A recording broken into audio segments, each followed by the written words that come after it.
All right, I'm going to go ahead and call the Transportation and Public Safety Budget Committee meeting to order. First thing on our agenda is a board hearing for Board of Indigent Defense Services. We'll have an overview by budget analyst Martin DeBoer. Welcome to the committee, Martin. Thank you, Chairman and Committee. My name is Martin DeBoer. I'm with Legislative Research. I'll be giving the overview for the Board of Indigent Defense Services. You should have it before you. I believe you have the new updated version, so page 1 should actually be page 250. If you have a draft version, it's page 1. The first few pages are a general overview of the agency. So to begin for fiscal year 22, I'd like to turn to page 6 in the draft version, or page 255 if you have the final version. At the top of the page, you'll see a table with the legislative approved amount from FY21, any of the agency's revised estimates, and then the governor's recommendation. There was an adjustment to the legislative approved amount of reappropriation of $2 million from the SGF. For the agency's estimate in the middle of the page, you'll see the agency requests a revised estimate of $43.7 million. This includes $43.1 million from the SGF for fiscal year 22. This is an all funds decrease of $43,863 or 0.1% from the SGF, and an SGF decrease of $51,612 or 0.1% from the 22 approved amount. Down below is a general group of adjustments. So you'll see decreased expenditures for salaries and wages of $2.5 million. This is due to some of their vacant positions.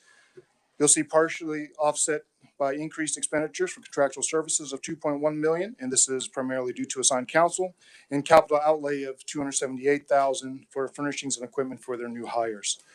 The agency estimate includes 244.3 FTE positions, which is 0.3 FTE positions below the approved amount, and that is due to a technical correction within the system. At the bottom of page 6, the governor's recommendation. The governor recommends expenditures of $39.1 million. This includes $38.5 million from the SGF. This is an SGF decrease of $4.6 million, or 10.5% below the FY22 revised estimate. On the following page, at the top of the page, the governor made an adjustment. The recommendation includes a decrease of $4.6 million, and this is due to the fall assigned counsel caseload adjustments, which sets the caseload amount at $16.5 million. The governor recommendation includes the 244.3 FTE positions, which is the same as the FY22 revised estimate. With that, I'll stand for questions on fiscal year 22. Any questions on fiscal year 2022?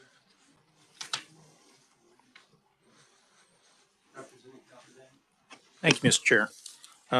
Just looking at the adjustments, page 6, number 2. Agency decreased wages and salaries by $2.5 million due to vacant positions, et cetera. And it also, okay. But when I'm looking at 21, if I'm seeing that right, in 21, it was an actual 201.8 positions. And in 22, it's 244. So are we going up or down or? Yes, Chairman, Committee.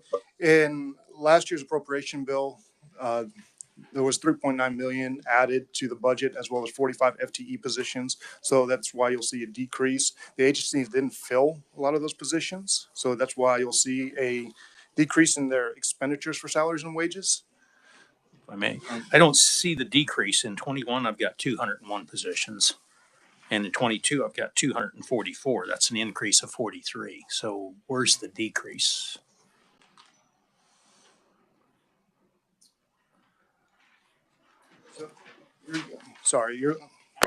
I'm on page 4 right now on the Representative, the FTEs are allowed positions. right. They weren't filled positions. So they went from 200 allowed positions to 244 allowed positions.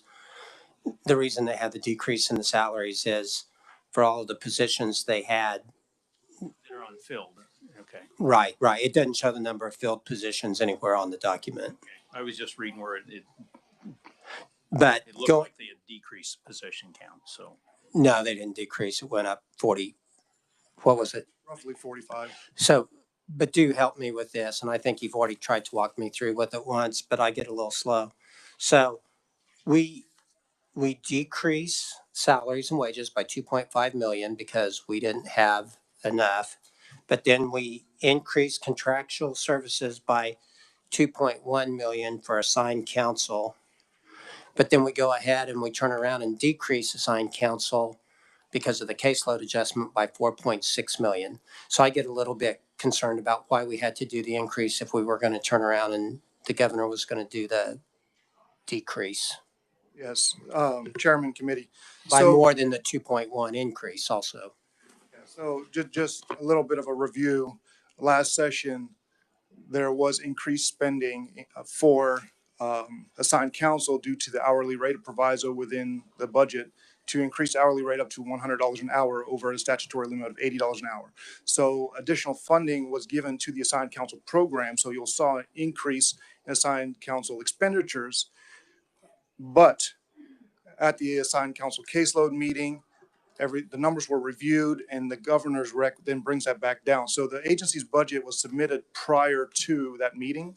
So the agency is going under the impression that those funds are there for their expenditures. And then the governor's recommendation then adjusts that based on the assigned counsel caseload estimates. And I totally get the governor's adjustment. I don't get the increase for contractual services of 2.1 million. If the governor is going to decrease it by 4.6 million, I mean, what do we have to do do the increase? Why do we have the 2.1 million increase? What's the rationale for that? The agency indicated that they were expecting expenditures to go up with assigned counsel because they did increase the hourly rate. So they were budgeting for increased expenditures. So again, when the agency submitted their budget, they're planning, they were under assumption that those funds were there. So they are budgeting increased expenditures in that category. And since that time, when the agency submitted their budget request,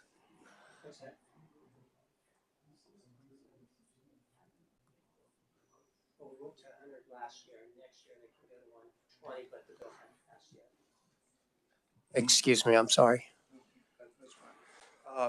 So the agency submitted their budget before the assigned counsel caseload meeting ever happened.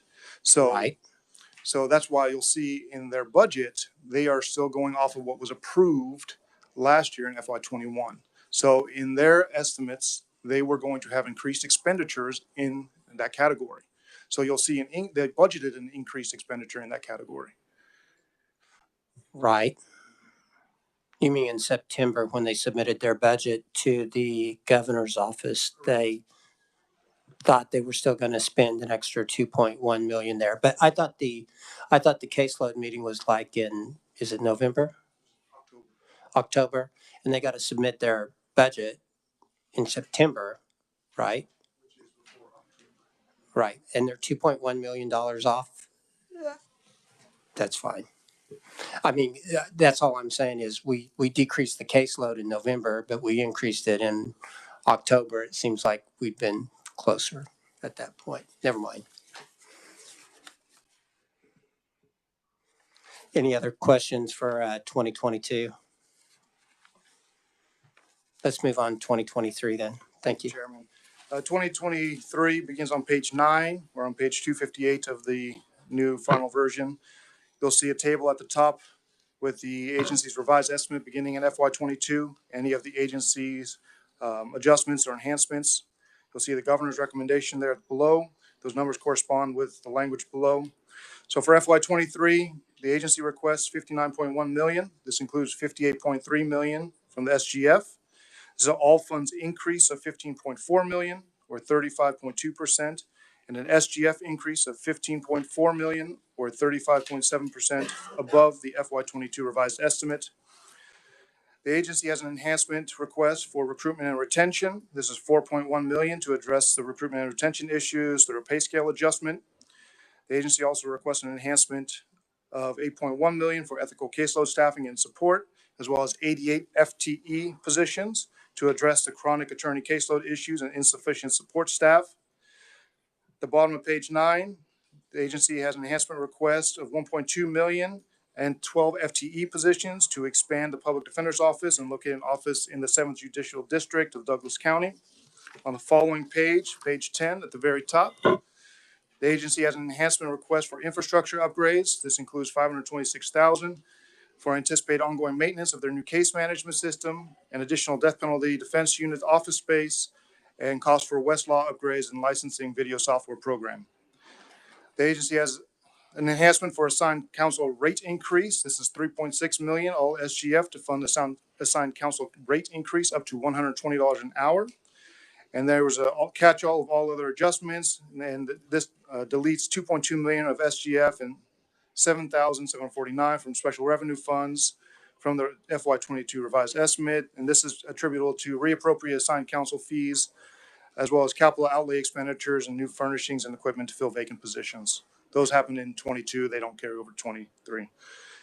The agency requests 344.3 FTE positions. This is an increase of 100 FTE positions above the 22 revised estimate. Beginning in the middle of the page, on page 10, you have the governor's recommendation. The governor recommends $46.3 million. This includes $45.7 million from the SGF for FY23. This is a decrease of $12.7 million, or 27.5%, below the agency's 23 request. You'll see the governor's recommendation includes the enhancement for recruitment and retention of $4 million, all SGF, for salary increases and non-attorney staff. This is a reduction of $140,000 below the agency's request.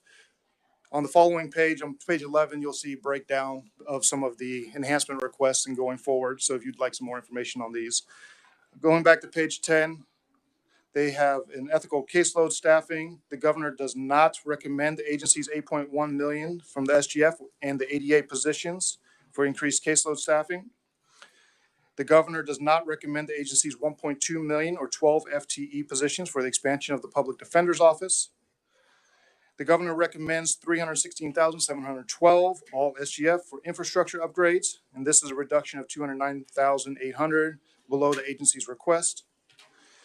The governor recommends decreasing the assigned council caseload adjustment by $3.1 million to bring it down to $16.5 million for fiscal year 2023. The recommendation includes 244.3 FTE positions, which is 100 FTE positions below the agency's FY23 request, and this is due to the governor not recommending those enhancement requests adjusting FTE positions. With that, I'll stand for questions for fiscal year 23.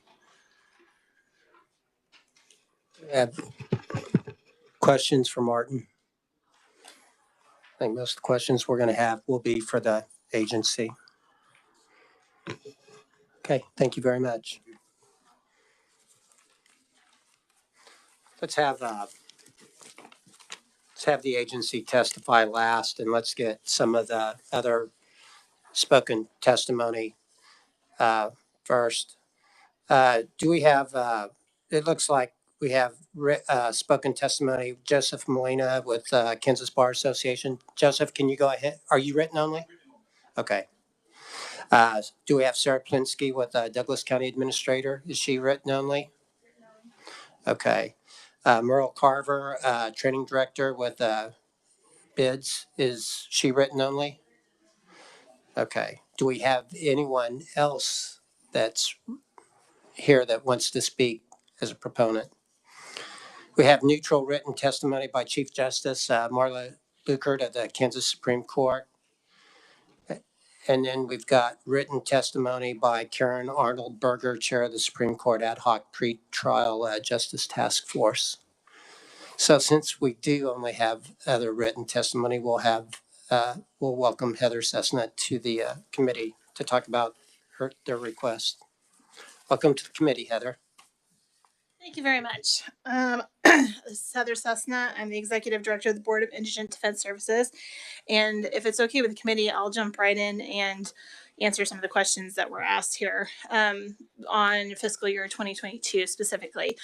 As to Representative Doubledang's question about the FTE count, our FTE count was increased last year because of the additional funding that we received to put new positions in order to deal with our caseload issues in our public defender's offices.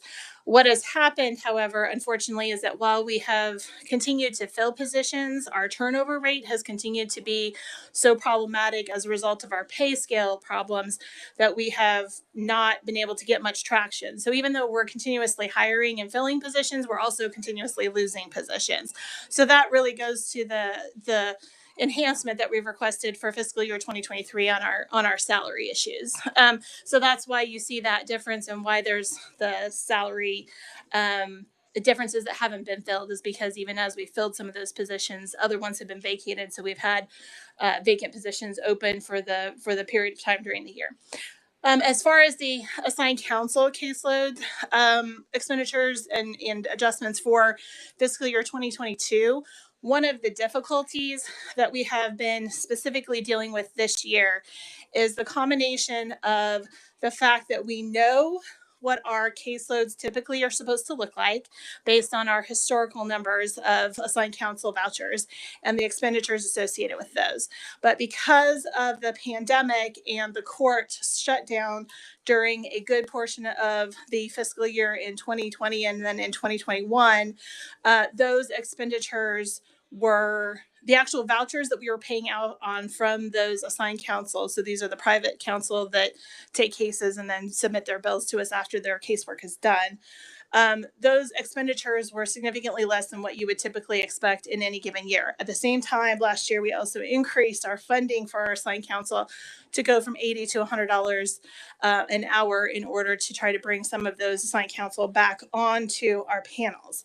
And then what happened was we knew there was a number of cases that were out there and were just not moving because they were continuously being charged, but because the court system wasn't having evidentiary hearings and jury trials in a lot of our jurisdictions because of COVID and the pandemic precautions and the difficulties with getting juries and all that kind of stuff, we knew that there was a number of those vouchers that were going to be coming in, but they hadn't started coming in yet. And we didn't know when that dam was going to break. That dam has now broken.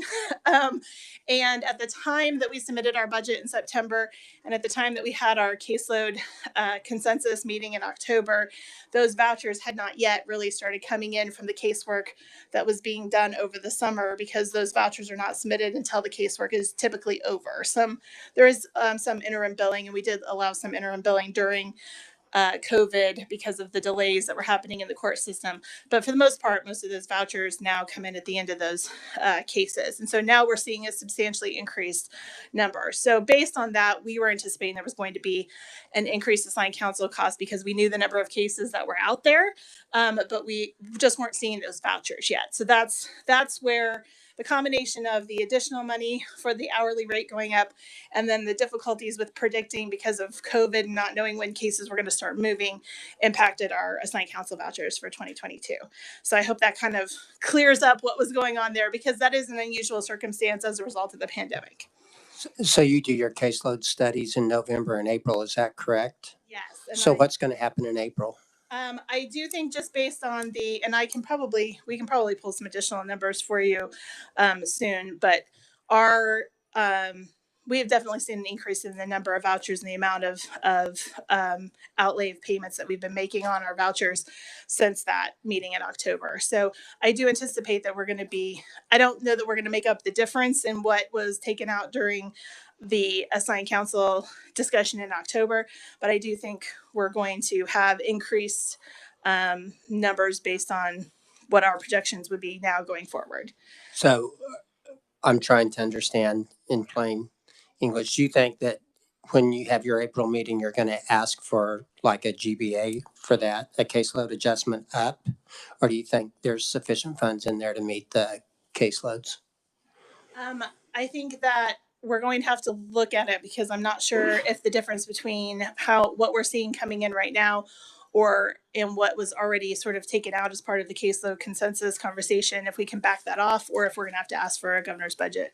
It's just the numbers right now are so fluid. So we're going to have to look at that a little more closely. So you don't know. I don't know. It's going to be close to what you've got in the budget at this time. I don't think we're going to make up the difference. I mean, I don't think we're going to, that's a lot that we were below because of the decrease in the number of vouchers, actual amount of vouchers that we were getting. But I do think it's going to be higher than what our original projections were from October. Okay. If there are no questions about those specific things, I'll go ahead and jump into the request for fiscal year 2023. We did make a substantial number of enhancements requests, and obviously we are here again this year asking for a substantial amount. We were here last year asking for a substantial amount. So the first thing that I wanted to do was to just remind and reiterate that this is not us coming back in and just randomly asking for a bunch of money, that this is actually a continuation of the part of the plan that we put together from 2020 when we submitted our report on the state of Kansas public defense to the Legislative Budget Committee in September of 2020. We had a 3-phase plan as part of that to address our ongoing caseload issues, our turnover issues, and our assigned counsel problems. And so the 3 prongs of that really is about stopping our turnover. It's about making sure that our public defender's offices are sufficiently staffed for their caseloads, and making sure that our assigned counsel are paid well enough that they are able to continue taking cases on our panel, on our panels, and that we will be able to hopefully entice additional attorneys to come onto our panels. The money that we did receive last year went to an increased number of our FTE positions. And as we have been filling those, that has been helpful. I mean, our problem right now is that as we fill those positions, we also need to keep the employees that we currently have. And so our number one priority for this year is our salary enhancement, which we discussed previously during hearing this committee. And I can certainly go into greater detail about that here in just a moment. Our request last year also was to increase our hourly rate from $80 to $100 an hour. That has had a positive impact on our panel system. It has helped us prevent people from removing themselves from our panels permanently. Right now, what we're seeing is people leaving our panels temporarily because of their own caseload issues, as opposed to just permanently removing themselves and refusing to take additional cases. So they'll sit out for a period of time while they handle their caseloads and get their caseloads down, and then they'll come back on the panel. What it has not been enough to do has been to recruit additional attorneys onto our panels that don't typically serve. That has been definitely a lot harder. That's one of the reasons why, even though our request to go up to $120 an hour for our assigned counsel rate in our 3-phase plan was not until the next phase, and we've moved that into this request, even though we're still sort of trying to catch up with the rest of our requests from phase 1, is because our panel situation has definitely become dire in several counties. So, as I said, our request is, first and foremost, to try to stabilize our public defender's offices and have pay parity adjustment with prosecutors and other government salaries. I actually just, from a conversation I had with Representative Francis earlier this afternoon, I did forward him a more detailed explanation of what our proposed pay scales would look like for the adjustment. And, what you will see if he shares that with the committee is that we have a need to adjust our pay scales, not just to be more competitive with the prosecutors who are prosecuting in the same courtrooms where our public defenders practice, so that we stop losing public defenders to the prosecutors' offices. But we also need this pay scale adjustment to help adjust within our agency for greater pay parity for experience levels. One of the problems that we've had is we've added people into our system at particular salary ranges, and then because of years of not being able to increase their salaries, they're still sitting at starting salary, a lot of them across the board, even though they've got 3 or 4 or 5, 6 years of experience, and now they're still getting paid the same as what somebody with no experience is getting brought in, because we don't have the differential in our salary to be able to do an across the board pay adjustment for all of these employees. And so this is part of what's causing our turnover. Our second request for an enhancement was based on the additional staffing that we need. We requested, and there's a couple subparts to this, we requested as part of this enhancement the remainder of the original request for our staffing that we asked for last year and did not get. We got about half of what we had asked for that staffing request last year. And that part of that staffing request was based on the calculation of the number of attorneys that we need in order to handle the cases, the number of cases that we anticipate in a normal non-pandemic year.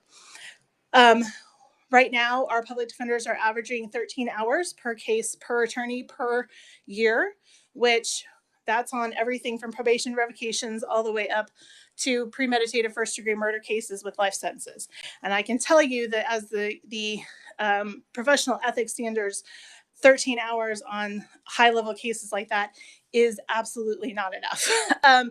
And the reality is that our employees are making up that time by working consistent evenings and weekends and holidays. They're shorting, they're necessarily having to make triage decisions about what cases need to come first. And that's not how to ethically practice law. And that's not how to constitutionally meet our Sixth Amendment obligations. So our staffing request is based on that. The other portion of that staffing request, though, is to add additional attorneys into our death penalty units and into our appellate practice. We have specialty offices for those particular areas. And because of an increased number of cases that are charged as capital cases, so they're death penalty eligible over the last 2 years, and because of increased needs for our appellate division, because of a lack of sufficient numbers of appellate attorneys to take cases outside of our public defender's offices, we need additional staffing for that as well. So those are kind of the two major subparts to that staffing request. The third request that we've made is a request for a public defender's office in the 7th Judicial District, which this was based upon a review of the public defense services there. They're provided currently entirely by panel attorneys. And our board was asked to look at this issue to see if it would be more cost effective and if it would provide better representation potentially down the line to add a public defender's office there. After looking at the cost of the assigned counsel in that area, and then considering some of the opportunities for assisting coverage in other neighboring counties, such as Lyon County, which needs some additional help on high-level cases, being able to provide backup to our public defender's offices in Topeka and in Olathe. The position of a 7th Judicial District Public Defender's Office was voted on by our board and supported. That's one of the written proponents that you have there, Sarah Polinsky from the Douglas County, explains that in a little more detail as well. So that includes 12 additional FTE in order to staff that. That's 6 attorneys and 6 support staff. And we do think that, especially as we continue to look at the cost of our assigned counsel, that will end up being a cost savings in the long run. The additional request, we had a handful of small things that we included as an enhancement to upgrade our Westlaw so that we have more competitive Westlaw, similar to what the courts and the prosecutors' offices, that version of Westlaw that they use, and some additional software licensing requests on that end. But last but not least, we also included our request for increasing our hourly rate from 100 to 120. I will tell you that our bill from last year, House Bill 2363, is still sitting at the Senate and has not been voted on by the full Senate. It was recommended, it was voted on the House, passed out of the House last year. It was voted out of the Senate Ways and Means favorably. It just hasn't been brought up for a vote in front of the Senate. That would increase our hourly rate permanently from $80 to $100 in the statute, which we need in order to make sure that that $100 an hour rate doesn't sunset this year. In that, the language that was passed last year would allow us the authority, if we had the budget to fund it, to go up to as high as $120 an hour for our assigned hourly rate for our panel attorneys, starting July 1st of 2024, I believe it is, or 2023, I believe it is. And so even if that gets passed, in order for us to pay out at $120 an hour rate, if the legislature funds our request for that a year early, we would probably still need a special budget proviso to bridge that gap between this year and next year, assuming that does pass the Senate. So that's kind of the status of where we're at with that enhancement and some of the little hinky things that have to happen there in order for that to work. I am certainly happy to answer questions on any of these details, and I will take whatever you want to know about. Any questions, committee? So the governor did not recommend the increase to 120 for the assigned council. She did she recommended the additional funding for our pay scale adjustment, and she recommended the additional funding for the 120 an hour. She did. Yes.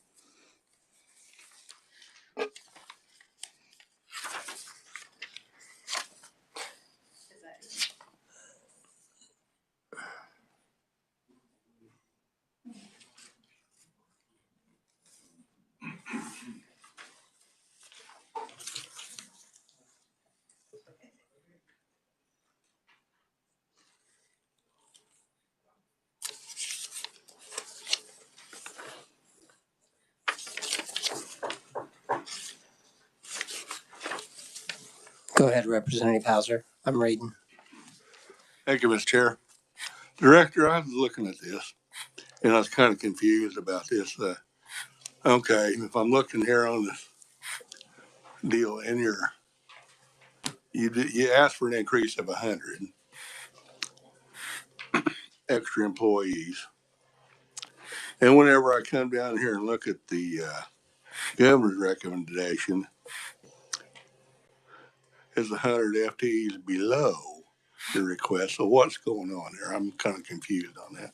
So we requested additional staffing as part of two of our enhancement requests. One is the actual second enhancement request, which is a full staffing. The last of the 12 FTE positions that are included in that number are from the third enhancement, which is the funding for the Douglas County Public Defender Office. The governor did not recommend any of our requests for additional FTEs. All she recommended was additional funding for our pay scale conversion so that we can increase our salaries for our current employees, and for the funding to pay our assigned counsel, which are the private attorneys that we don't have as FTEs. These are the private appointed counsel who serve on our panels, to raise their hourly rate up from 100 to 120. Okay, so my question would be, under the governor's recommendations, are you getting more FTE? Under the governor's recommendations, we would not be getting more FTEs. Yeah. Representative Weigel. Thank you, Mr. Chairman. Thank you for your presentation. I just need to understand something. When you don't have enough bodies to take care of all the cases that the Indigenous defense has that comes in, especially felony cases, you go outside the agency and hire attorneys, correct? To basically come in and work those cases. Is that the way it's, am I understanding that correctly? More or less.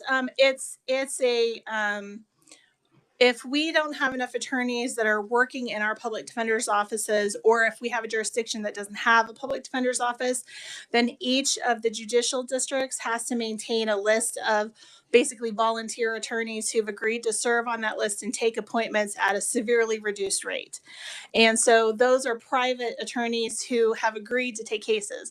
But one of the key problems that we have there is that there are there are requirements that they have a certain amount of experience, because obviously you don't want somebody who's never tried a criminal case before coming in and getting appointed to a murder case. And so the number of attorneys that we have to serve on those panels is really limited by both their experience and their willingness to take our low rates.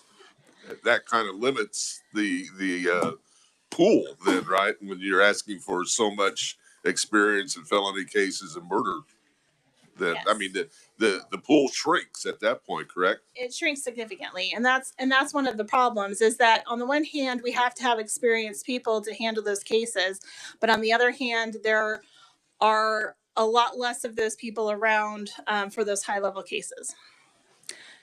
Currently at this point, we're asking people to travel from Kansas City to Junction City to handle some high level cases because we don't have enough attorneys in Junction City to handle high level cases. We're asking them to travel down to Pittsburgh and Crawford County. And those are all things that we then have to pay windshield time for, because it takes a lot of time for them to travel. But when we don't have enough attorneys in that particular area to handle either the volume of the cases or the kinds of cases, it ends up costing the state a lot more money, as opposed to if we're adding positions into or being able to keep people from leaving our public defender's offices that we have in those areas. We don't have a public defender's office in Crawford County, so that's a little bit different, but in Junction City we do. So isn't there also the situation in Wyandotte County where, do you have an office in Wyandotte County?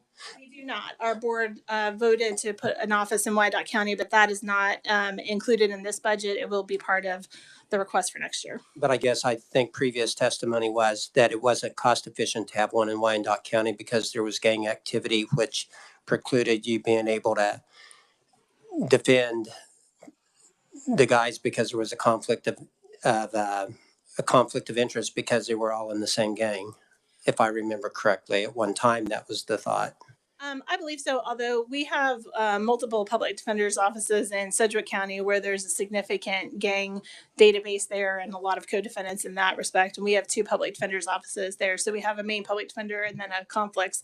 Plus we have contract counsel that also takes conflicts. One of the problems that we have in Sedgwick County right now, though, is that they have so many cases that we don't have enough attorneys between our public defender's office, our conflict, our contract, or the panel to cover all the cases there.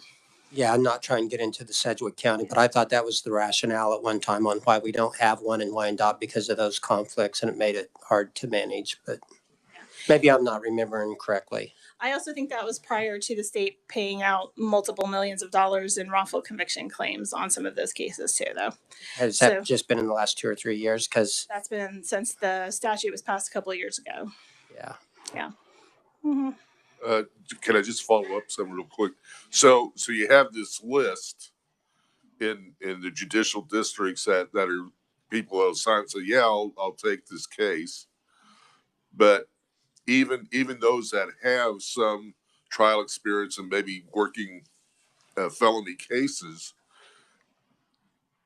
how do they get on that list? I mean, does the somebody in the judicial district, like the chief judge or something, say, come down here and sign up for this list, or how does that work?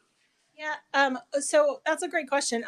Our statutes don't and the regs don't require that the individual district courts have a particular application process. That's really up to the individual court. But generally what happens is somebody applies to be on the panel. The judge should be reviewing their qualifications and see what they're qualified to handle, what kinds of cases are qualified to handle.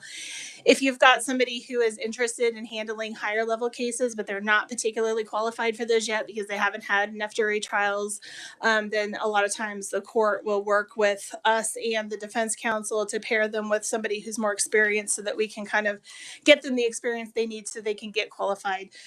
The biggest problem is that just takes time, and a certain number of cases have to happen for you to get that kind of experience. So it's not a easy short process, but we do try to work with the district courts to make sure that people are paid appropriately so they can work together as co-counsel on a case so that we can hopefully have these people get more experience so they can start taking cases on their own.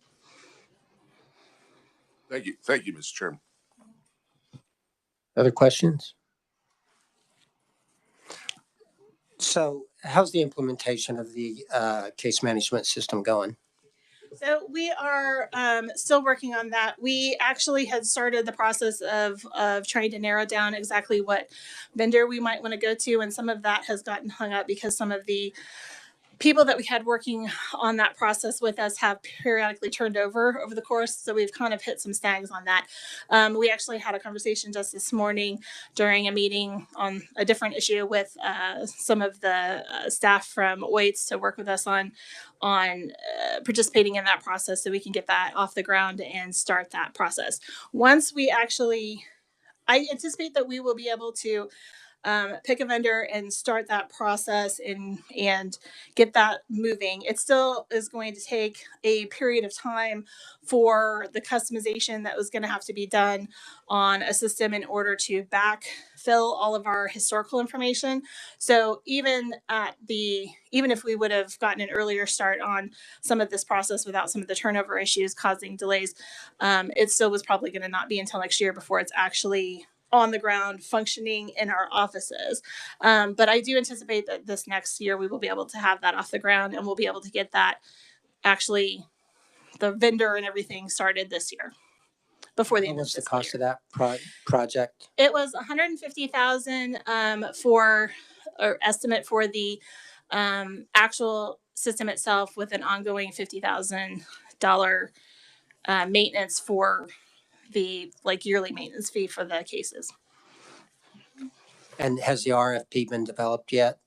That has not been, because I think if we come in at the 150 level, we may not have to do an RFP. So that's what we're trying to narrow down our vendors to see if several of them are too high above our estimates or if that's what is happening there.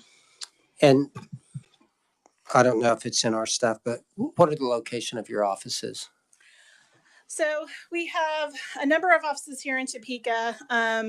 Our death penalty, one of our death penalty defense unit offices is here. Our capital habeas is here. Our appellate, two of our capital appellate offices, and we have a conflicts public defender and a main public defender here in Topeka. We also have. And you can just give me the locations of offices in general. I don't yeah. need to know what units are at each one. So we got one in Topeka, we got one in Johnson County. Yeah, in Olathe, Wichita, Chanute, Independence, Garden City, Hutchinson, Salina, and Junction. And Junction covers Manhattan, Riley County, and several of those. You talk way too fast for me. Olathe, Wichita. Oh, is this it? Thank you very much. I appreciate that. All right. Any other questions?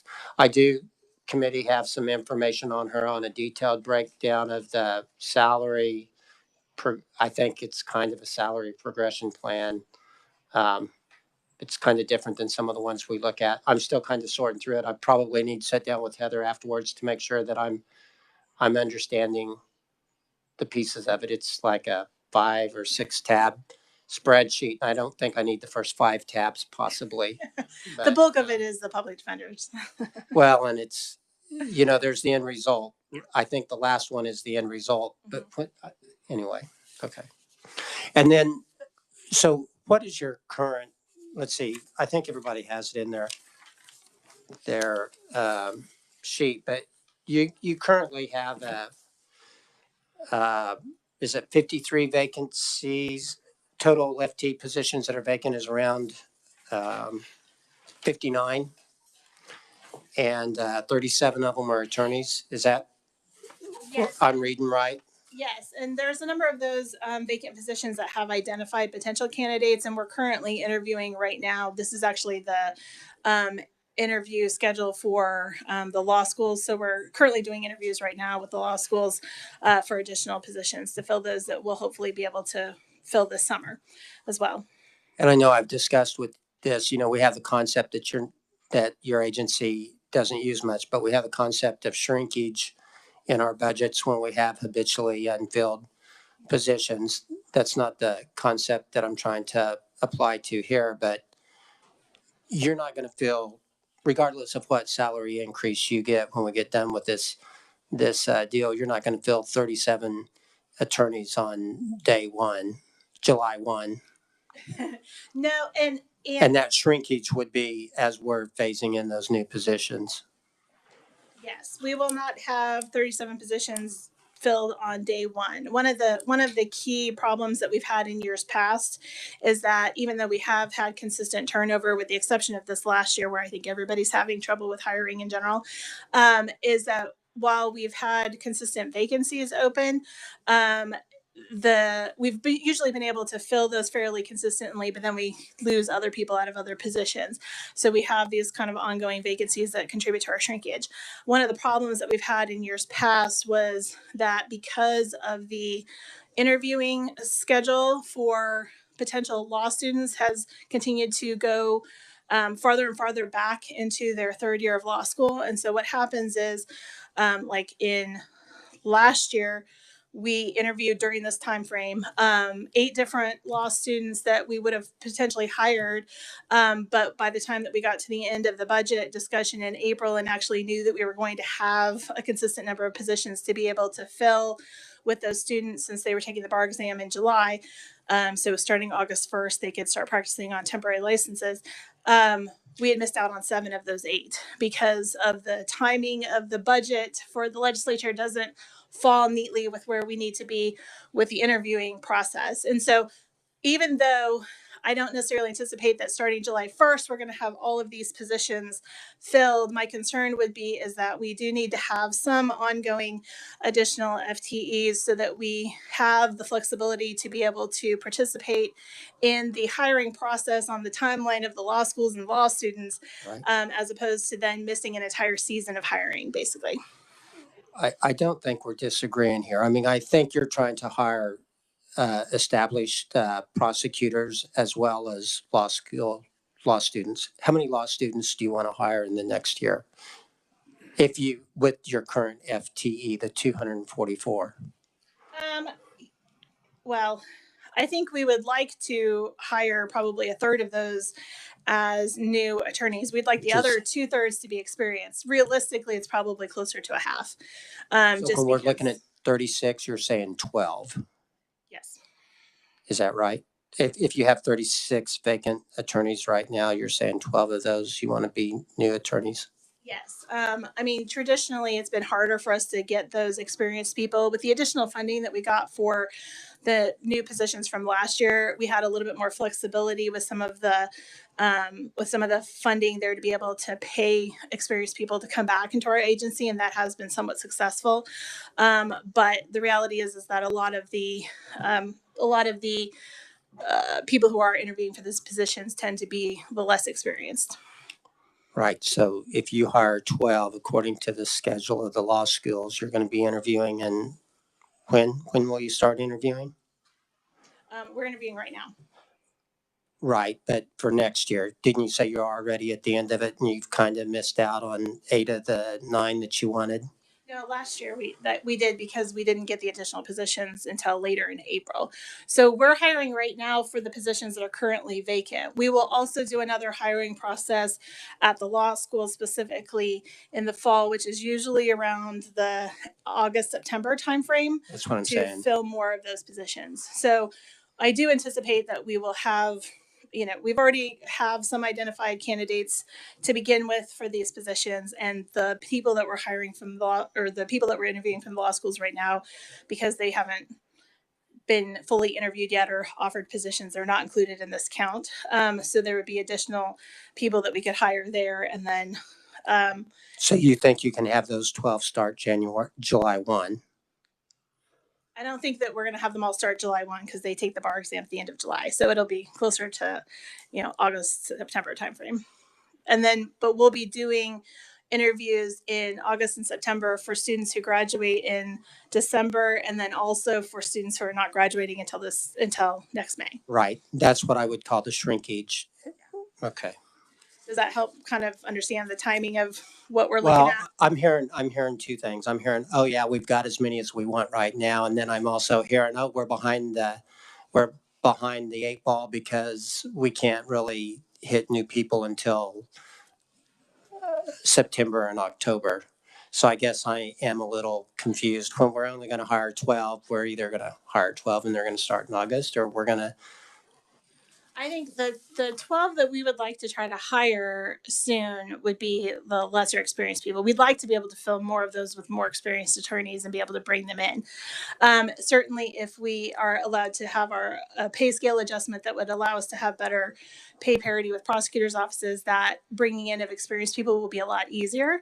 If we are not able to hire those experienced people, though, then we would have more of those positions that we would need to fill with less experienced people, and those people would probably end up having to come from the additional interviews this fall. Does that make more sense for Well, what I'm right. trying to get And at? I think that's what I'm trying to identify Yeah. is what that shrinkage amount is. I mean, that shrinkage amount could be a substantial amount of money where we would love to, you're asking for 3.9 million to fund for 2023. In reality, there's going to be shrinkage in that. You're not going to spend the entire 3.9 million because you're going to have shrinkage. You're going to have some that get hired next August and they start in December. Some that get hired next October and they start after they pass their bar exam the following July. And that's kind of the dollar amount I'm trying to approximate as close as I can. And that's our problem with relying on that, is that even if we have that shrinkage going from this particular savings this year, and typically we are allowed to carry over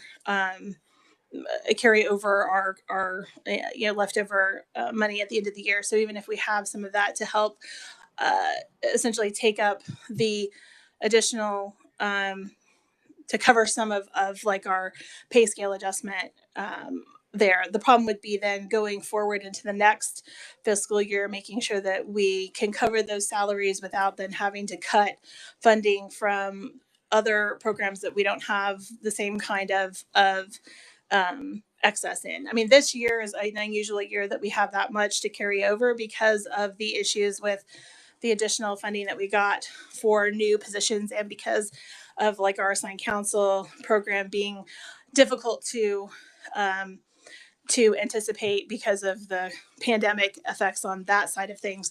But our carryover, it's not usually this high. So we can look at what our historic shrinkage rates were, but and that might give us a little bit more of the number that you're looking for. I don't have those off the top of my head, but I'm sure we can get those to you. Right. It's a question of who gets to keep the excess of the funds for your budget, whether the state general fund gets to keep it or whether your agency gets to keep it. And traditionally, we have been allowed to keep it. I guess it's just, it's always a question from year to year whether we will get to continue to keep it. Right. And in this case, it's not a question of keep. It's whether we allocate the additional money now or whether we wait and see how your program works and we allocate it next year and keep it in our pocket until then. So one of the things I struggle with being from Southwest Kansas, we have one entity in Garden, right? And then do you have one in Hayes, I guess? No, that's Where's the next closest one to Garden? depending on which direction you're going, it's either going to be Hutchinson or Salina. So one of the things I struggle with as far as one of your enhancements, the one for Douglas County and honestly the one for Wyandotte, Douglas County is 20 miles from Topeka and it's probably less than 40 miles from Johnson County. So why does it make sense to make that large infrastructure investment in Wyandotte and Douglas County when we would be better served to expand our existing departments? And that's actually a good question. It's about the volume of cases. The volume of cases that we deal with coming out of Douglas County and Wyandotte County are such that we couldn't cover those with the public defender's offices that we currently have in Topeka and Johnson County without substantially increasing the additional the additional number of FTEs in those particular offices. And then you start to lose their time and their productivity to the additional commuting time with between multiple hearings on various cases and multiple visits to the local jail to visit their clients. It's that there's a certain volume of cases at which it just becomes not possible. One of the other, it becomes less cost effective to be able to do it that way than if to just have the additional office. Specifically in Topeka, one of the problems that we have is that both of our Topeka public defender's offices are so understaffed right now for the number of cases that they have because of a lack of FTEs that they have had to refuse cases for almost 50% of the fiscal year because they cannot take additional cases. So not only will we have to substantially increase the number of FTEs just to meet the caseloads of the cases in Shawnee County, but then to also provide coverage for the cases in Douglas County, we'd have to increase the number of FTEs even more. And like I said, because of the volume of cases, having the office actually there in town where you're not spending that windshield time driving back and forth every time you've got to visit clients in jail or every time you've got hearings is part of the calculus there. Could you get us a list of the case counts in your top 30 counties, probably 29, pick a month, pick a year before COVID. 2019 would be better than 2020 or 2021. Okay. We can pull this for you. The top 30, you said? Yeah, I don't necessarily want to see the one where you have 3, you know. I'm sure my county might be in the top 30.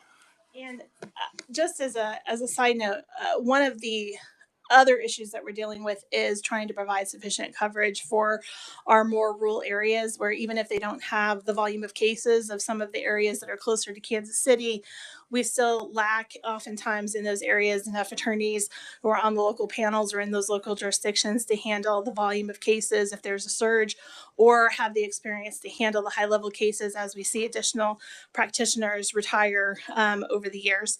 And so that is a separate issue that we're working on and trying to although it's not included in our budget request this year, I do anticipate that as a conversation we'll continue to have in future budget requests and future hearings. Well, I think the most important prerogative is, or the most important priority is to try to get some of these vacancies filled and then see where our problems really are. Any other questions, committee? All right. We're going to move on then. Thank you very much, Heather. We're going to move on to Kansas Highway Patrol. We're going to have an overview by Megan Leopold.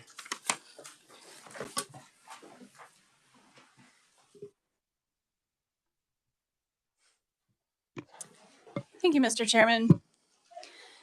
My name is Megan Leopold with Legislative Research. I'll be providing the overview for Kansas Highway Patrol. On the very front page, you can see that the Kansas Highway Patrol is entirely funded through special revenue funds.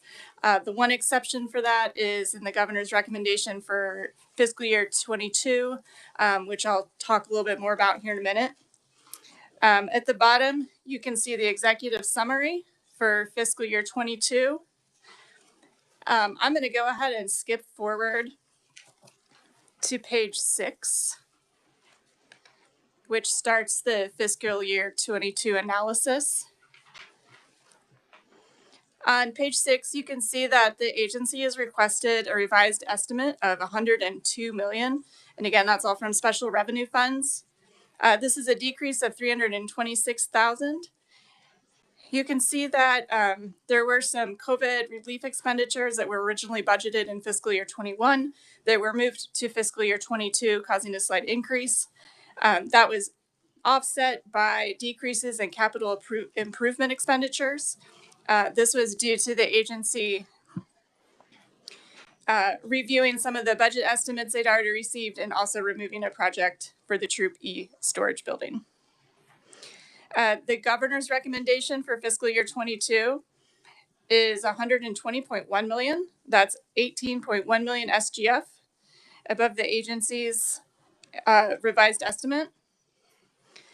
The governor concurs with the agency's budget with the exception of adding $18.1 million SGF, and that's to replace and upgrade law enforcement aircraft assets. This would provide the agency with 2 new helicopters totaling $12.6 million, 1 multi-purpose single engine airplane for $5.7 million. Also the upgrade of the forward-looking infrared radar on the 2012 Cessna 206 aircraft, that's $800,000. This also takes into consideration the trade-in value of 3 current agency aircraft for a credit of $1 million.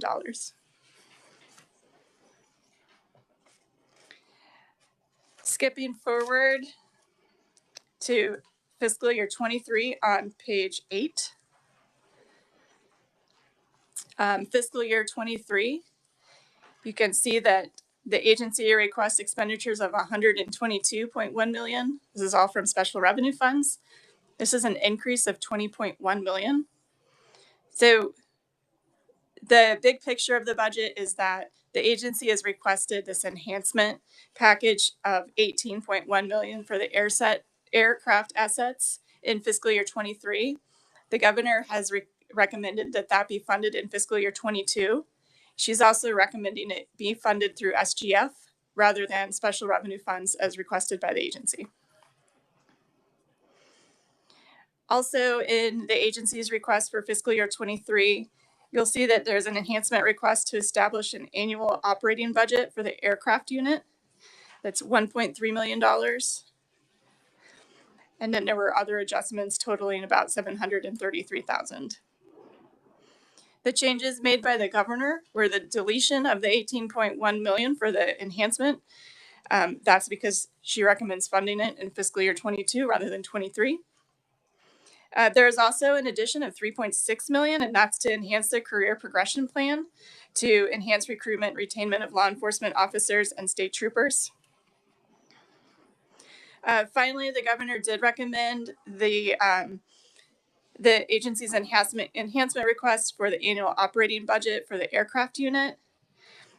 This is showing up as a deletion because $710,000 of that had already been budgeted in the fiscal year 23. So in order to get to that $1.3 million, that is, it only needs to be added, I think, 730 or so. So help me with that. The 1.3 million was in 2022. She's got the aircraft in the 1.3 was added in 2022. 2023. The aircraft was added in 2023. No, the governor added it, didn't she, in 2022? Right. So there's two separate enhancements. One Right, is for the 1.3. and one's for the operating budget. The aircraft is funded in the governor's rec in 22. The operating budget is funded in fiscal year 23. Right, the 1.3 million. So how's the 710,510 flow through? That's the one I'm trying to figure out. It's just that the agency had requested an operating budget of 1.3 million. There was already 700, and the difference between 710,000 and 1.3 million was already budgeted for fiscal year 23 in the agency's budget. So in order to bring that up to the 1.3, the governor took out that 710. Otherwise, it would have been duplicating some funds for that program. So the recommendation from the governor is fulfilling the agency's enhancement request, but it's taking into consideration what was already budgeted by the agency for that program. So did anybody budget 1.3 in 2022? No, the operating expenditures was only in 23. Right.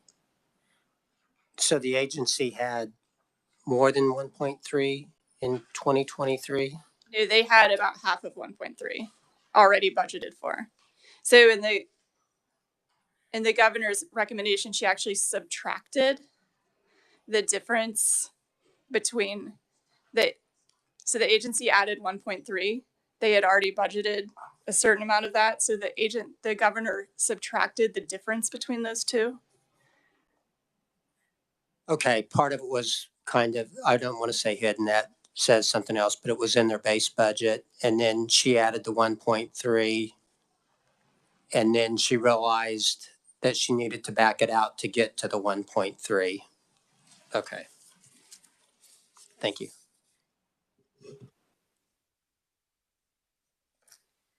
On page 10, you can see the enhancement requests laid out in more detail. There's the fiscal year 23 request for the aircraft. Below that, you can see the request for the Air Force, or the operating budget for the aircraft unit.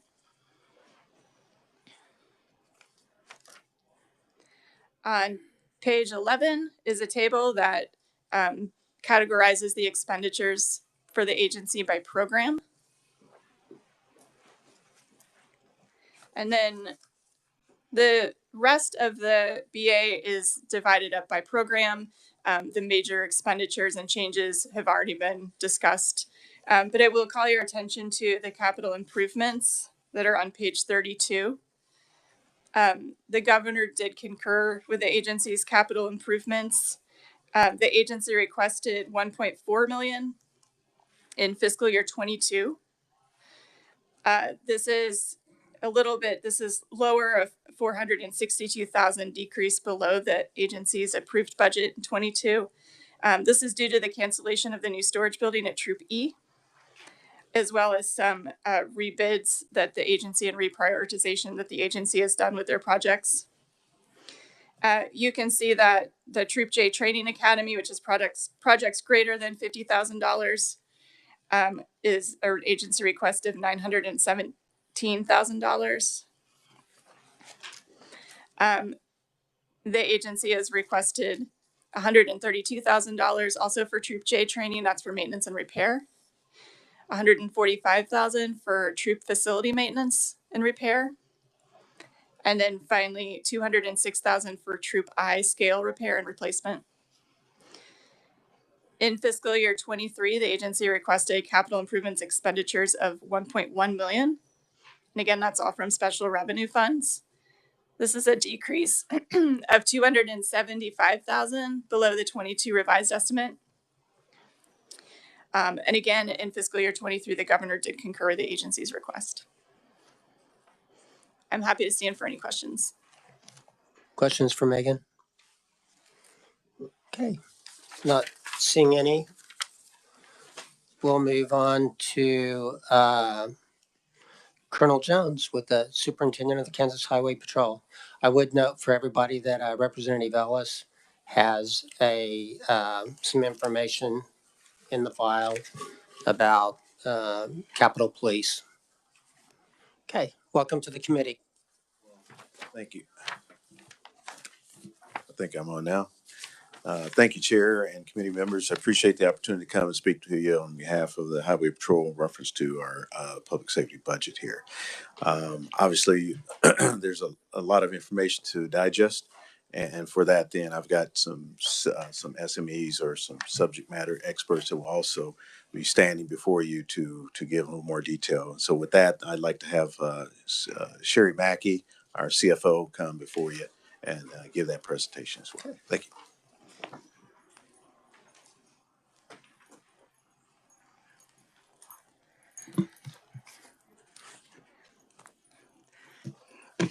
Thank you, Mr. Chairman. And members of the committee, I appreciate the opportunity. My name is Sherry Mackey. I'm the CFO for the Highway Patrol, and wanted to take a few minutes just a high-level overview of the budget, some of the numbers you've been hearing. You have in front of you, you should have a copy of the handout. I noticed they had it up on the screen. I don't know if that would work, or we'll just continue with the handout. It was up early, okay. Might be a little easier to see on the screen up there, some of the numbers, so. Can I ask the committee, can you hear me? Is this on? Yeah, you might move it a little closer, Okay. but it's not bad. So we'll start with slide 2, the agenda.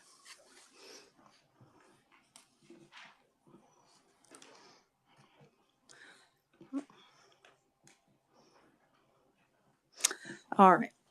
So, like I said, thank you very much. Just a real high level overview of our budget and what the governor's recommendation was for the agency. Talk a little bit about the methodology, how we got to where we did with the budget. And then I want to also share some of the expenditures and revenues, where they came from, what the changes were. And then also touch on the budget enhancements. As the colonel mentioned, we do have the captain here over the aircraft. He's the commander over that, and the colonel could answer some questions on the CPP if needed. So, and then finally, I want to give you a brief update on the pandemic funding that the agency still had for 22 and what we're requesting in the future. So slide 3, talk a little bit about the methodology here. So the agency maintained the level of funding that was approved by the by the legislature in 21. So no changes there. to the operating, the 2034 fund. In 23, there was a slight increase, or 8.72, but that's because of some of the enhancements that we had, and I'll talk about that as we go through some of the slides here too. Basically, the methodology, we analyzed 4 years of prior revenues and expenditures and removed the outliers. We had COVID expenditures of I think over $1 million. Again, I'll hit on that as we move through. 1122 Partners Program. We are the designee for the state for GSA for vehicles for local law enforcement. We don't budget for that, so you'll see a change there. We had some major projects that will not repeat, tasers, MDUs, some large projects in 21. Then we added the known expenditures, so we have some personnel adjustments. Major projects include our CJIS software upgrade, also in-car videos, and we had some other life safety items that we're procuring for our field officers. We also had an additional clothing allowance for individuals, and then OITS and IT expenditures, and then the enhancements. And we applied the key assumptions provided by the Division of Budget for salaries, wages, benefits, and the general commodities. So you'll see some of that throughout the presentation. So slide 4, some of the key initiatives that KHP is embarking on. Continued focus on the agency's performance metrics that are listed. In-car video upgrade, we talked about that. Criminal justice, CJIS upgrade. And then some other things. We talked about CPP, enhancement for personnel. Recruitment efforts are increasing. Disaster assistance. So a lot of those expenditures are included in our budget. Moving to slide 5, so we get into a little bit more of the numbers here. So the budget variances, fiscal year 22 adjusted budget request versus our 21 actual. This is without enhancement. So I'm gonna flip a little bit with enhancement, without enhancement. So just stop me if you have any questions on here. So this is fiscal year 22 adjusted without enhancement, and there was a budget increase of 3.9. As you go through some of the numbers here, you can see, so administration, we had a decrease, our administration program, and I might add to, I budget by program. And so one of the things you're gonna see, we're off about 500,000 in each year from what Megan reported, because I'm going to give you information on our off-budget program as well. So that's the difference there. So talking about the administration decrease of 747,000. We had a rifle project, a replacement last year that's non-reoccurring. So you'll see a decrease in those expenditures. Operation support is probably the largest increase at 6.4 million. This is due to salaries and wages, including benefit and capital outlay. Information technology was moved into administration, so we don't budget for that. And I'll skip around a couple of these. Homeland Security, that's another one that we receive funds for subrecipients. The nonprofit, we do not budget for those because we don't have that information at the time budget's submitted. So it's a pure pass through, so we don't retain any of those funds for us. So, and then Turnpike is another one. Turnpike, they reimburse us 100% for everything. We just budget for the salaries, and then as expenditures come up, they just reimburse us. It's a pass through. So as you see, that's a net increase of 3.9 million. As you move to slide 6. You'll see this is with the enhancement. So it jumps up substantially. It's an increase of $22 million. And if you look down, really you'll see, talked about the aircraft, that is the assets, the law enforcement assets that we're asking for at 18.1 million. So that jumps up the increase substantially on that. All right. Moving to slide 7. This is taking a look at fiscal year 23 budget compared to fiscal year 22 adjusted budget. So what we plan on doing 23 compared to what we submitted for 22, and this is without enhancement. There's a decrease of $17 million. And as you can imagine, a lot of that has to do with some of the non-recurring COVID transactions that we had, and then that large law enforcement asset that we, for the enhancement. Moving to slide 8, this is with the enhancement.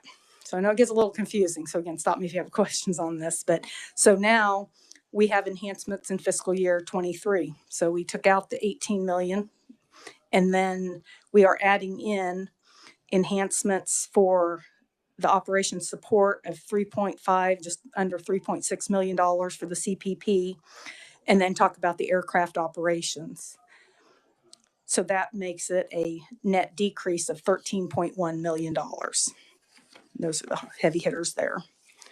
Moving to slide 9, I want to provide you the expenditures by category as a percent to the total budget.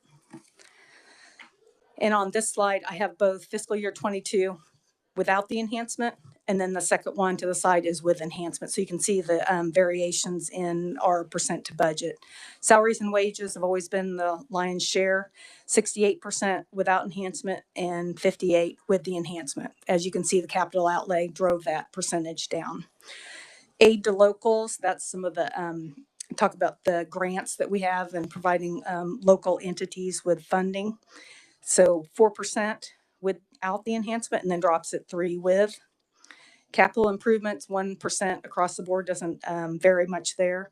And then you'll see the capital outlay, typically a 12% to our budget. And with the increase in the enhancement request, it jumps up to 24%. And you can see how it impacts the others. Commodities, 7% versus 6% with enhancement. And then contractual services are 8% for both. So some of the key variances causing that. So we're looking at slide 10 right now. So fiscal year 21 actual versus fiscal year 22 adjusted. This is with the enhancements is what I'm providing here. Salaries and wages increased by $5.3 million. The salary adjustments included additional personnel, or CPP, their shift differential, holiday, clothing allowances, and that accounted for about a little over $4 million of that increase. The rest of it was the increase in the benefit rates, which was 1.26. So talked about the budget indices that we were provided. That impacts that. Contractual services increased by $964,000. As you can imagine, that's mostly the aircraft. Our communications, self-propelled services, and then there was some small net effect of some other contractual services, but the lion's share was the aircraft enhancement. On to slide 11. Continuing on with that, expenditures. So commodities decreased by $49,000. We had the rifle project, which was the largest decrease. And then we had other equipment and parts, which was the enhancement again of increase of $709,000. So the variance there. Capital outlay and improvement increased by $17 million. Again, the lion's share is the enhancement in that. And you can see some of the other things. In capital improvement, the 5-year plan was 1.4 for fiscal year 22. And as Megan mentioned, we did a bid for that. We had set aside about $400,000. When the bid came back, it was well over $550,000. So we backed off on that with construction costs where they are right now. Moving to slide 12. So this is fiscal year 23 now. Same information, but for fiscal year 23 without enhancements and with. And you can see where the changes are. So salaries and wages without enhancement is about 68%. With the enhancement is 59%. Aid to locals, 4% across the board, same as capital improvements. Capital outlay, 12%, and then it drops to 11% with the enhancement. Commodities, 7% across the board, and contractual services at 8%. So you can see the impact of those enhancements on as a percent to the total budget. Key variances, we'll go to slide 13 now. Same information again, but this is for 23, and these are the key variances by category. You'll see salaries and wages increased by the 4.2. We had the CPP just under the 3.6 million. Additional benefits increased about 634,000. Contractual services decreased by 647. And that is again because of the aircraft enhancement. So a lot of these, the decreases for commodities, contractual services, because now we don't have the enhancements for the aircraft for those law enforcement assets. So moving to slide 14, I provided an overview with the numbers on slide 14 for expenditures by program. But I'm going to move you to speed this along to slide 15, where we have the graph, and I actually broke it down there so you can see expenditures by program, starting with fiscal year 22 with enhancements, each of the programs and how much they are of the budget. So operation support, a lot of those are uniformed officers. It's 51% of our budget. And then it goes down aircraft operations 17. Again, this is with enhancement, and then goes down decreasing in value as you go down. And then if you look at page 16, or excuse me, slide 16. Apparently easier said than done. There we go. All right, so that's fiscal year 23. And it's with the enhancements again. And again, you can see starting with operation support, they're 61% of our budget. And then we go on down from there. And I won't read through all of those in the essence of time. On slide 17, an overview of our revenue by fund. So as Megan mentioned, all special revenue funds, with the exception, we will have a one-time aircraft enhancement that the governor had recommended in fiscal year 22. But special revenue funds, the state highway fund, which is our primary source, which started in 2012. It was 47% of our budget comes from there. In fiscal year 23, it'd be 57%. The state general fund, the one time, be 15% in fiscal year 22, and then it drops to 0 in 23. Special revenue, these are our fee funds. We have a VIN fund, motor vehicle fund, a lot of those types of funds, 27%, and then goes to 30 in fiscal year 23. We have quite a few federal and grants that we manage through our office. And so that's 11% in 22 and 13% in 23. And then we have some other small funds that we manage, and those are less than 1% across the board. On slide 18, I just want to give you a high level look at this is the revenue from the operations fund. So that's the appropriated fund that comes from state highway fund. And so you can see the history of where we collected our funds. So it was a combination of state general fund and the highway fund. And then starting with fiscal year 23, state general fund dropped off, and then it was all moved to the state highway fund. So that is our primary source of funding for the agency. And then you'll see there is the one-time 18.1 in fiscal year 22 per the governor's recommendation. And then slide 19 just shows you a visual of the trend of that operations fund, where we've been and where we're at. The last one, those are requested, so they include the enhancement. Moving to slide 20, I want to touch base on the KHP budget enhancement requests that we had. So talked about fiscal year 22, the law enforcement asset replacement, 18.1 million on that. Enhancement number 2 was the operating fund we talked about, and that was requested in fiscal year 23. And then there's the trooper law enforcement pay plan, which is 3.6 million that is requested for fiscal year 23. And moving to slide 21, an update on the coronavirus funding that the agency, we had received just over $900,000 for emergency supplemental funds, federal funds. We had $135,000 for PPE, personal protection equipment, that we were finalizing in fiscal year 22. So that's why I see the $135,000 there, non-reoccurring for 23. The American Rescue Plan Act, ARPA funds, the agency has submitted projects through that mechanism. We did ask again for the aircraft modernization, and it's at 27.1 million. And the difference is we actually included the executive aircraft, because probably over the next 5 years, we're going to have to do something with the executive aircraft, is what I'm being told. So we didn't want to burden the legislature with trying to ask for that additional money now if we could find another funding source for it. That's the difference. That's why it's 27 right now.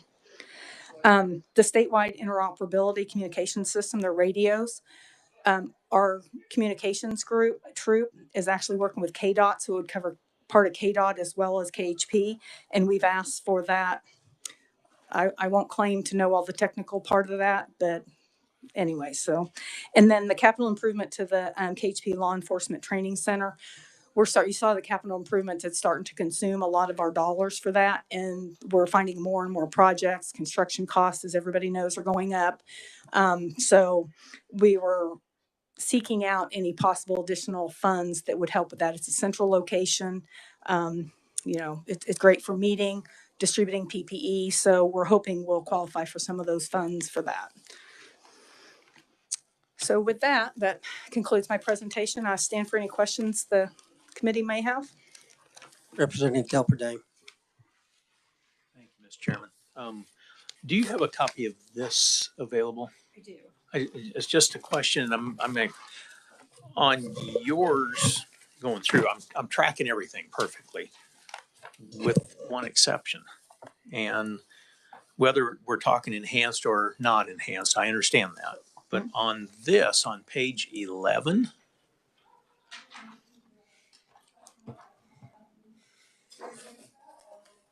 okay, second line item, the aircraft operations. When you get into like the governor for fiscal 2022, that number matches exactly.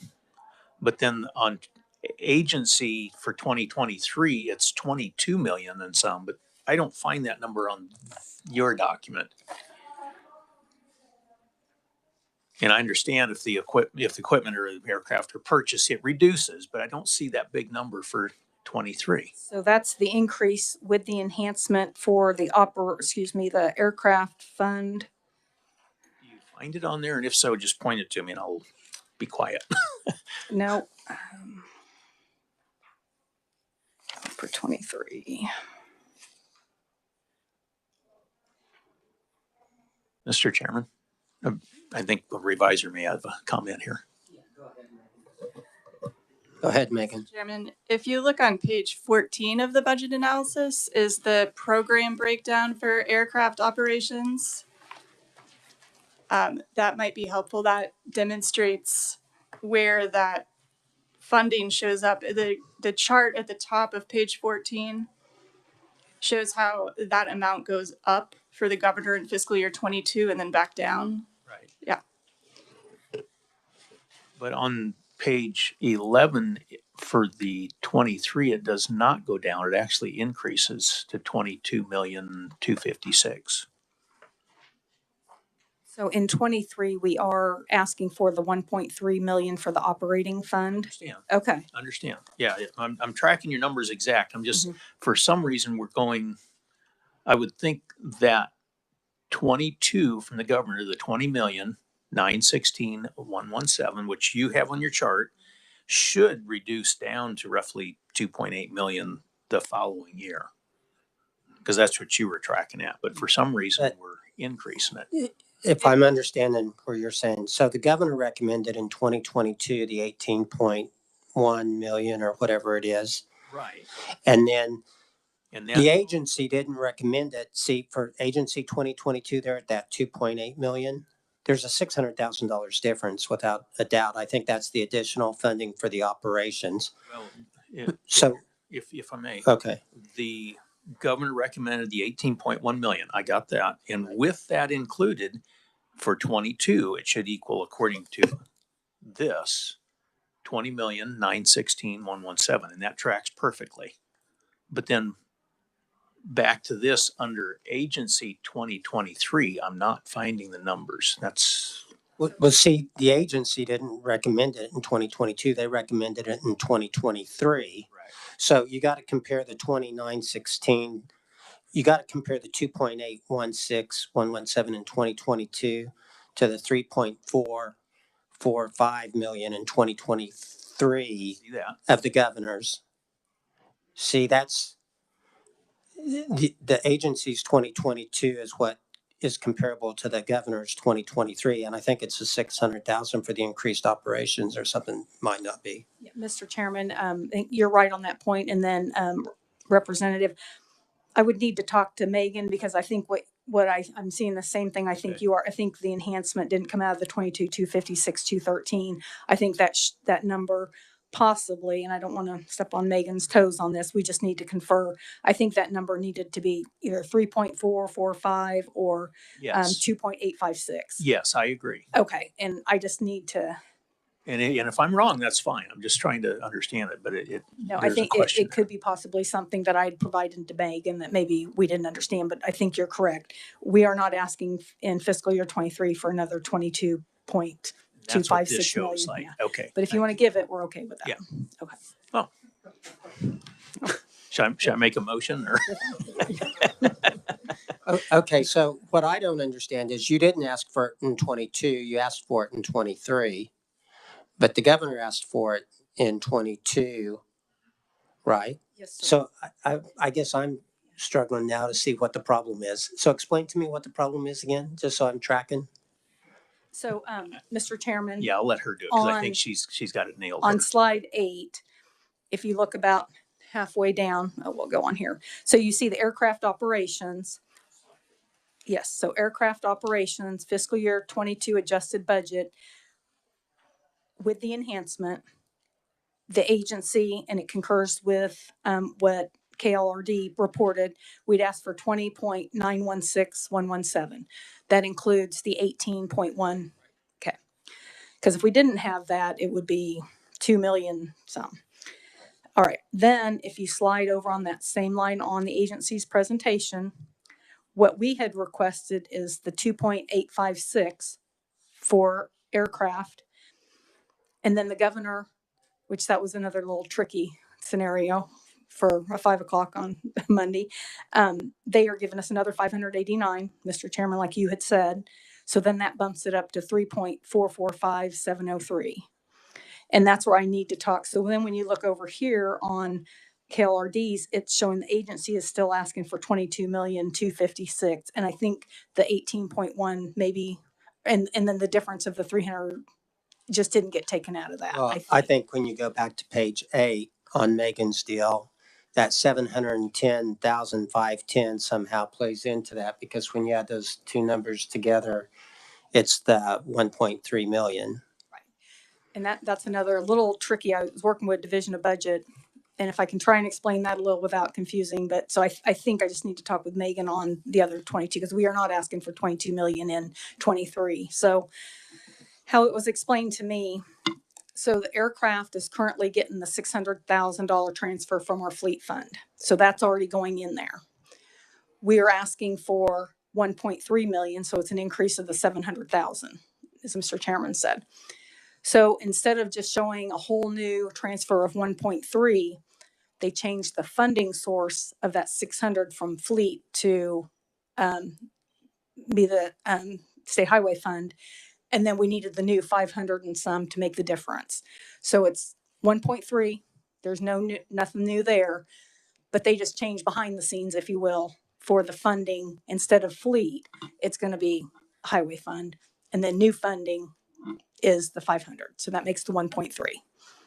Right. The 600 isn't new funding, sort of. Yeah. Yes. Yes, sir. Okay. Okay. Okay.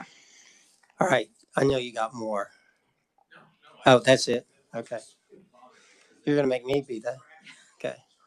Because it was trafficking perfectly except for that one line item and it Other really- questions? Okay. Representative Ressman? Thank you, Mr. Chairman. On page, or I should say slide 10, where it shows the wage increase of 5.3.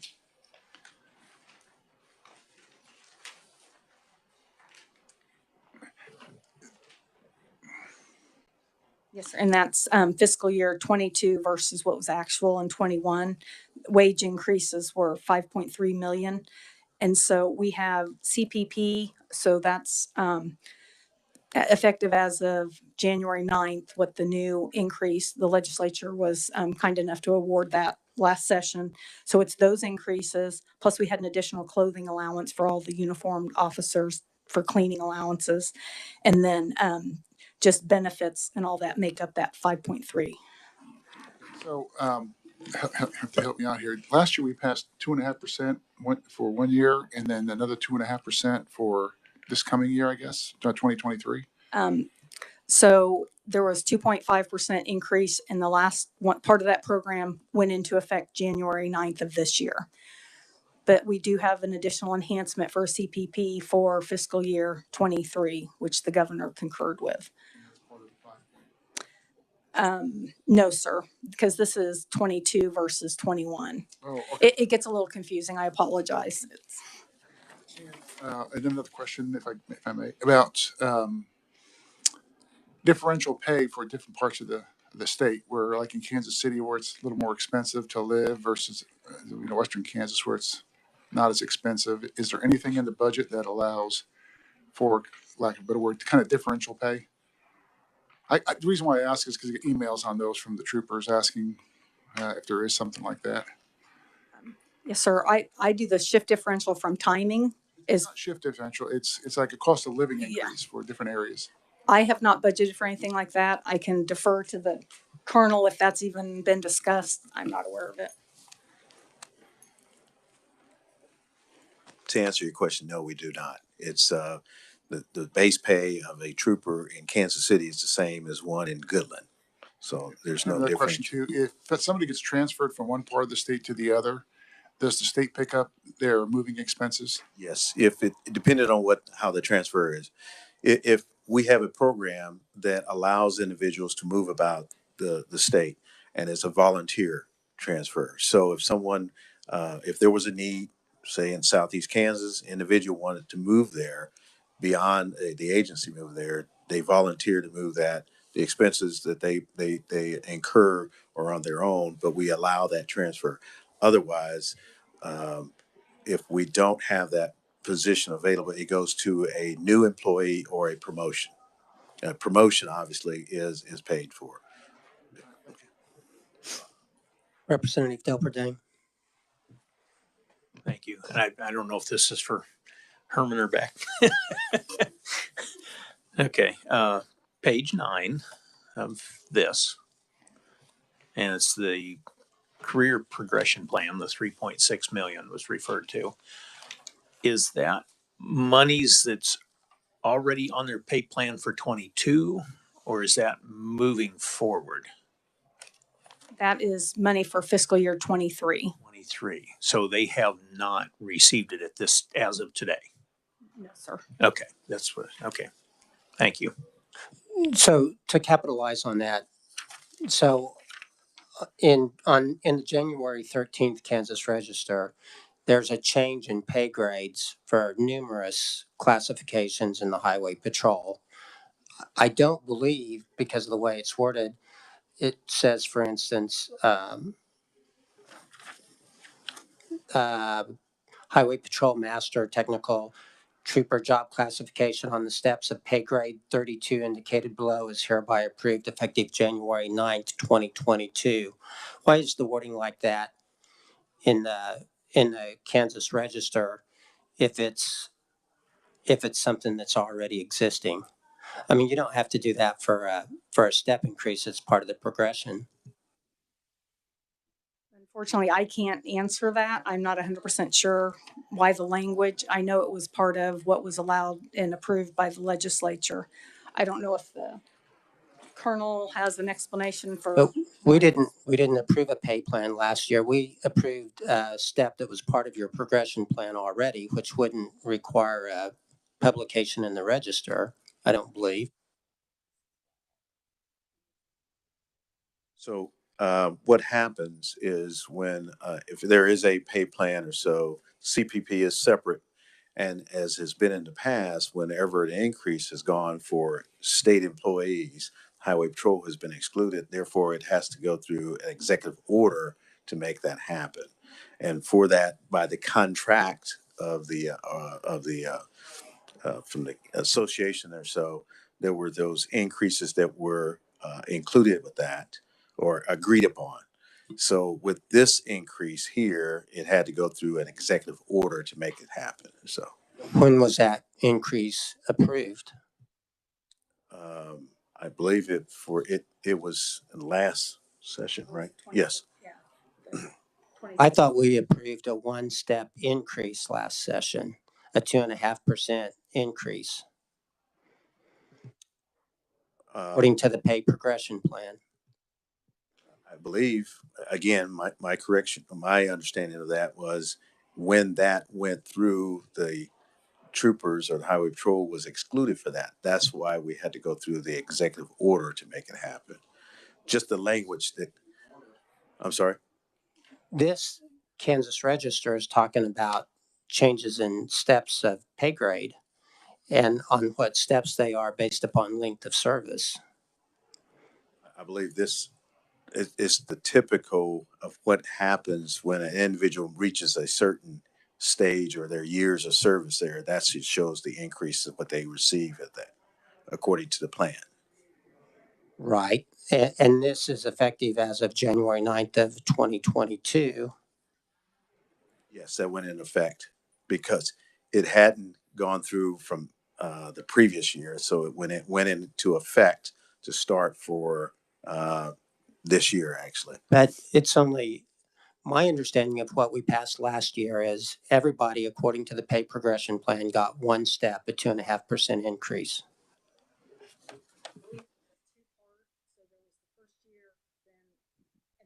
This was the second part of that plan moving forward. We can get additional clarification. Yes. So what's the 3.6 million that we're voting on look like? What steps are they going, what pay grades are they going to, and what pay grades are they at currently? So to be clear with that, I don't have that information as far as how that moves along. The 3.6 has been proposed for that. Now, for the advances with that, we've worked with the governor's office and the DPS to give them information of as far as salaries in comparison with other agencies there. That has been pushed forward with that. That is in the works. From what I've been told, I know we've talked earlier there. I have not received that information there. So, Well, how did we come up with 3.6 million then? that was the governor's proposal on that. How did the governor come up with 3.6 million? I'm not at liberty to tell you that because that was from the governor's proposal to fund the increases. And then from that, then that will be the allocations of a percentage there, which we don't have. So how are we supposed to appropriate and know that this is the pay plan that we want to have go forward if all we're told is 3.6 million and we don't know where it's going, other than it's going into the highway patrol budget? I understand. I don't have that information for you at this point right now. Would I know you that speak to the governor's office and tell her that we want this before this appropriation moves forward? I will definitely do that. I've been in conversation with that, and because we had new information or upgraded the salaries in comparison that were done. I made an assumption since we're changing pay grades, it appears. I'd like to know,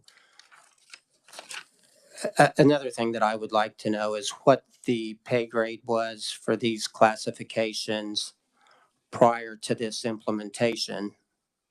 You know, I can't find any evidence of what they were prior to this implementation so that we know what change they got in January 9th. Well, we'll work to get that clarification.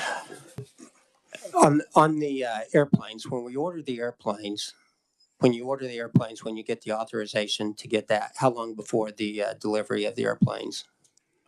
I believe the captain says it'll probably be about 18 months. About 18 months for the actual delivery on that. So what is the rationale for doing the 1.3 million or 1.6 million increase in operations prior to the receipt of the airplanes?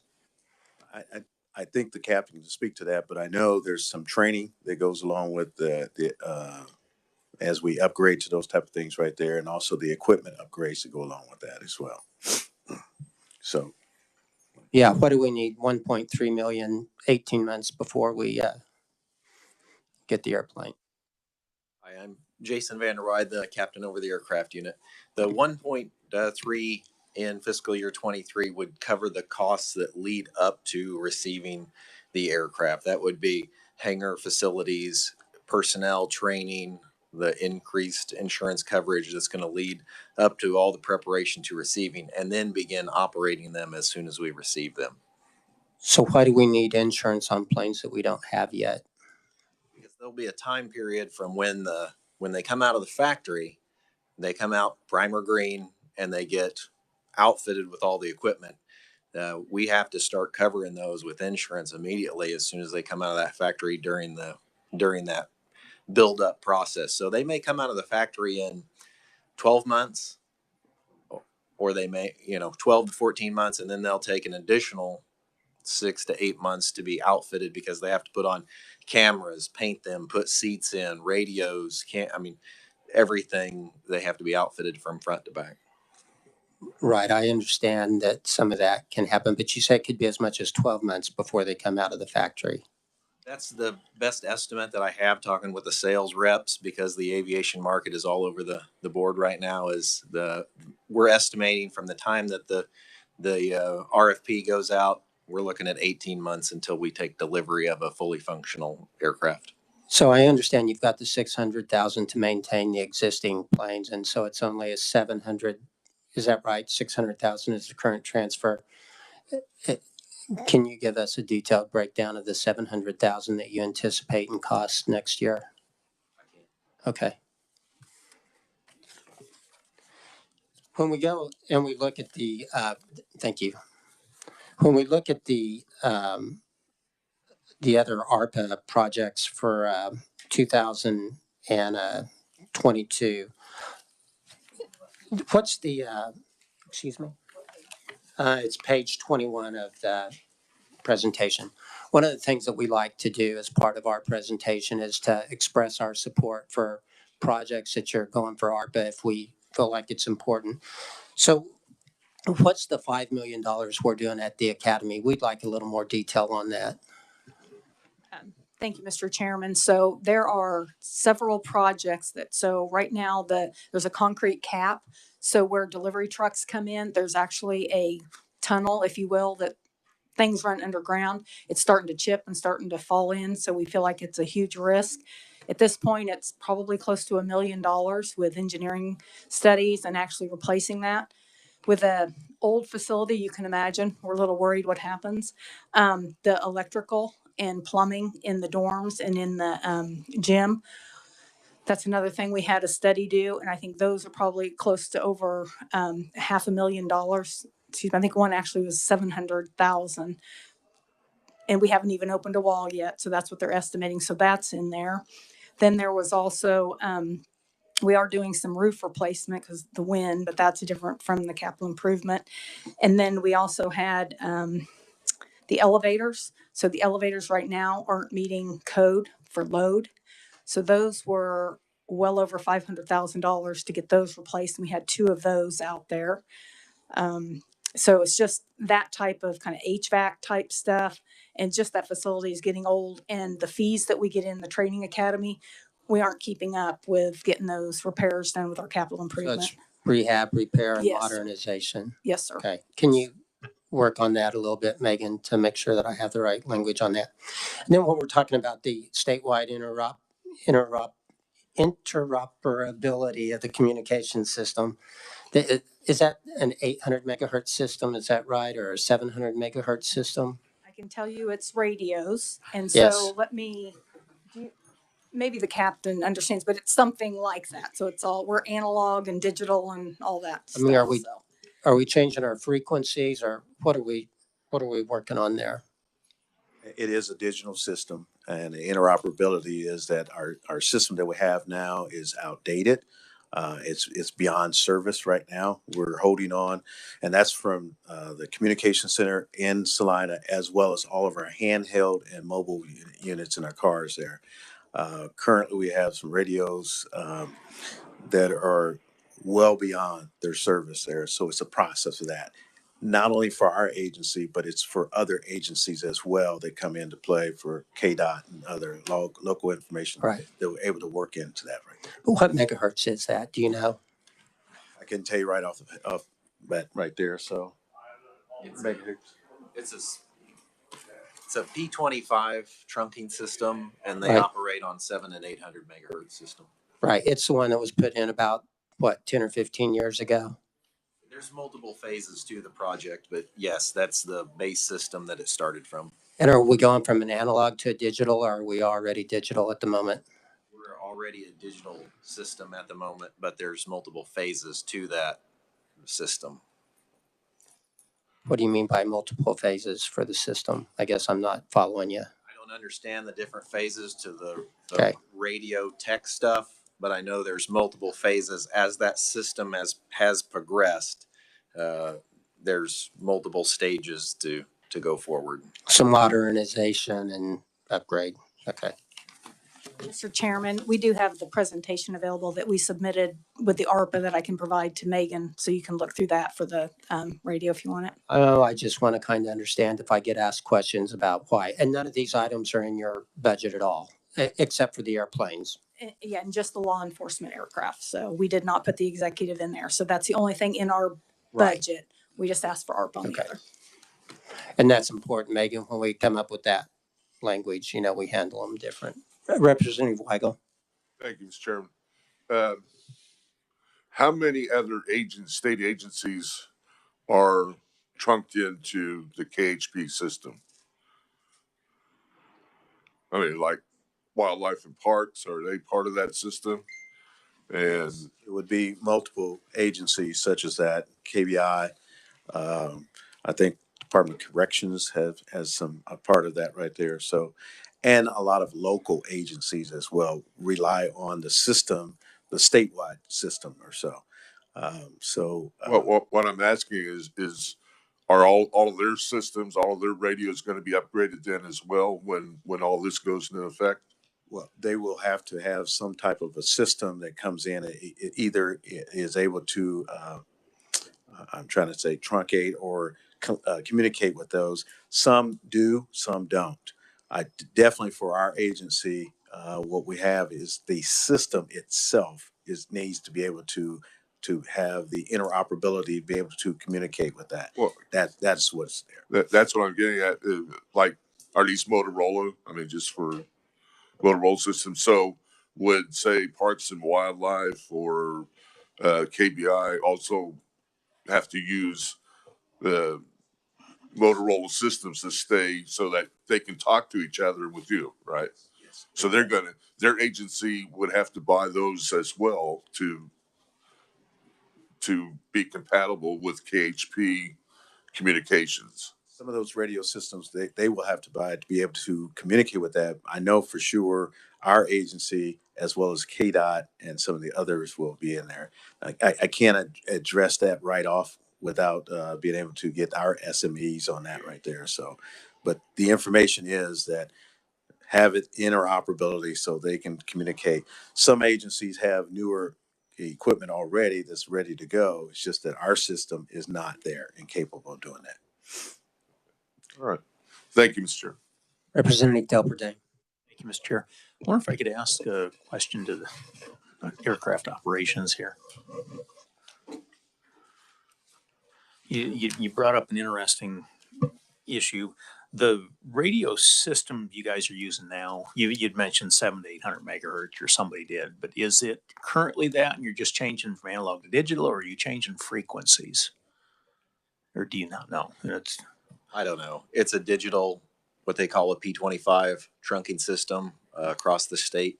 I don't know exactly what the upgrades. My understanding, a lot of it is just the radios, because I know for a fact I'm carrying a handheld radio that's 10 years old. My car radio is at least 10 years old.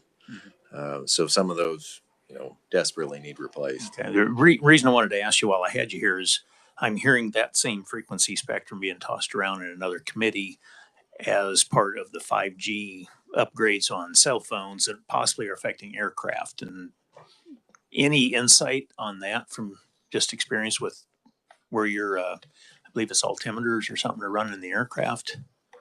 I do have some knowledge based on the 5G and aviation, because we deal with that, specifically radar altimeters in the helicopter. And there's some alerts that we have to be aware of in that. But as far as the combat interference or anything with that P25 system, I have no information there. I have no knowledge of that. It's not something of concern as far as Radio aircraft or system's anything. not going to a 5G type of a system. That's something completely different. Right. Okay. I appreciate it. Thank you. Any other questions? Okay. Seeing none, thank you very much. Thank you.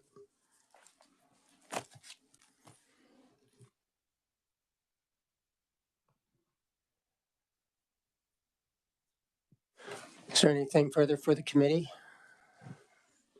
If not, tomorrow we'll consider recommendations on the highway patrol and the bids. I don't know what we're going to do on the pay enhancement. I really feel like it's our obligation to understand what the pay progression plan is.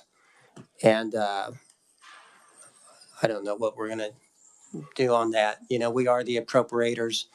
When it goes in afterwards, people are going to say, why did you do that? And we're going to say, well, we didn't know.